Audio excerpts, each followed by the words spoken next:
रातको निशम्बतामा मैले मेरो सपनाको बगैँचामा आँखै अगाडि एक अद्भुत भूमि देख्दै थिएँ, जहाँ स्वच्छ बाटो, हरियाली मैदान, परम्परा र प्रविधिको अनुपम सङ्गम थियो। हावाको लहरसँग एक मधुर आवाज आयो, आहा मेरो नेपाल, म झस्किएर बिउजिएँ। तर सपना मेरो हृदयमा गडिएर बस्यो। धन्यवाद उद्घोषकज्यू, आदरणीय गरिमामय सभाका सभाध्यक्ष महोदय, निष्पक्ष नायक मण्डलज्यू तथा समग्र सभामा उपस्थित सम्पूर्ण महानुभावहरू, आजको यस युवा साहित्य सम्मेलनको विशेष माहौलमा हरेक क्षेत्रमा विकास र सुधारको थालनी समृद्ध नेपाल सुखी नेपाली शीर्षकी वक्ताको तर्फबाट स्वीकार्नुहोस् आदरपूर्वक अभिवादन। आदरणीय सभाध्यक्ष महोदय, साधु शब्द गुन्दार्थयुक्त, यही नै त हो विकास। विकास भनेको आत्मा शुद्धिको आँसु, प्रयासको पसिना र सकारात्मक परिवर्तन हुन्। अब जाउँ नेपालको सन्दर्भमा। विक्रम सम्वत 2013 मा नेपालले पहिलो विकास आयोजना लागू गरेको थियो भने हाल 15औं योजना कार्यान्वयन गरिसकेको छ। समृद्ध नेपाल हाम्रो चाहना, सुखी नेपाली हाम्रो गन्तव्य। वाह क्या गजब! समृद्ध नेपाल सुखी नेपाली नेपालको दीर्घकालीन लक्ष्य हो, जुन 2075 सालमा नेपाल सरकारद्वारा सार्वजनिक गरिएको थियो। नेपालको संविधान 2072 परिकल्पना गरेको समतामूलक राष्ट्रको आदर्शिला हो यो। अब आउँछ प्रश्न, विकास र सुधार कहाँ र कसरी गर्ने? काल जही महत्त्व राख्ने विचारोत्तेजक प्रश्न हो यो। आदरणीय महानुभावहरू, जब एक बालक विद्यालय जान्छ, उसको मस्तिष्कमा ज्ञान र चेतनाको भण्डारण हुन्छ, जसले उसलाई हरेक क्षेत्रमा सक्षम बनाउँछ। यसले पुष्टि गर्छ कि शिक्षा विकासको जरा हो। युनेस्कोको तथ्याङ्क अनुसार 2023 मा नेपालको साक्षरता दर 76.3% रहेको छ। अब हामीले 100% बनाउनु पर्छ। अझै पनि अधिकांश छानामुनि ऐया अथा औषधि भन्दैछन्। उनीहरू भन्छन् कि हरेक क्षेत्रमा शिक्षा सेवा, स्वास्थ्य सेवाको उचित पहुँच हुनु पर्दछ। आजको 21औं शताब्दीमा प्रविधिको उच्चतम विकास हुनु जरुरी छ। नेपालको अर्थतन्त्रमा कृषि प्रधान मुलुक रहेको छ। बलियो अर्थतन्त्रको लागि कृषि क्षेत्रमा आधुनिकता भित्र्याउनु पर्छ। सुन त यसै सुन्छ, सुगन्ध आए पो विशिष्ट हुन्छ। अवश्य हो नि। नेपालको प्राकृतिक सौन्दर्यतालाई वर्णन गर्ने शब्द सायद शब्दकोशमै उत्पत्ति भएको छैन होला।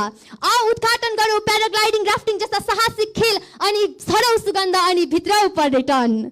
अदुवालाई नुनको भाउमा बेचेर रसलाई सुनको भाउमा किन्ने होइन हजुर, राष्ट्रमै उद्योग सञ्चालन गर्नुपर्छ।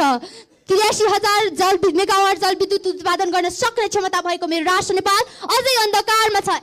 उठाऊ, एसिया नै झिल्ली मिली पार्दिउ। हामीले नसक्ने हो र? तिमी भन्छौ म सक्दिन, म भन्छु हामी गरौँ। हामी गरौँ न, गरौँ। इमानुएल कान्टले सौरमण्डलबारे मोहमण्डलको परिकल्पना गरे। हामी पुष्टि गर्दियौ कि यो उपलब्धता होइन।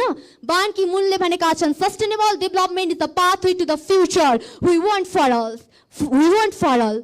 त्यो भव्य महल बनाएर देखाउनु विकास होइन।